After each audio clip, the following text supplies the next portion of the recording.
നമ്മൾ അടിവാരത്താണുള്ളത്. അടിവാരത്ത് നമ്മുടെ ഒരു പിന്നിൻ്റെ ഇടയ്ക്ക് അടക്കി വെച്ച് നമ്മുടെ വണ്ടിയിലെ മറ്റൊരു KSRTC കൊണ്ടുവന്ന് തട്ടിയിട്ടുണ്ട്.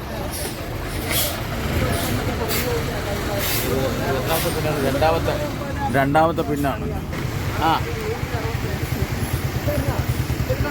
ഇവർ നല്ല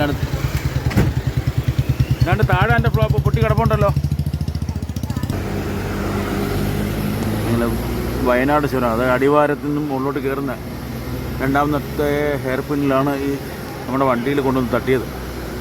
പിന്നെ അടിപൊളി സ്ഥലമാണ്, ഒപ്പം ഭയങ്കര ഡേഞ്ചറും കൂടെയാണ്. നല്ല മഴയും ഒക്കെയാണ്.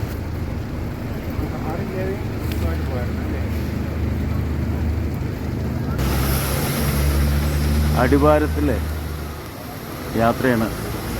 മഴയും കോടമഞ്ഞും എല്ലാം കൂടെ വലിയ ബുദ്ധിമുട്ടുകളുണ്ടാക്കുന്നത്.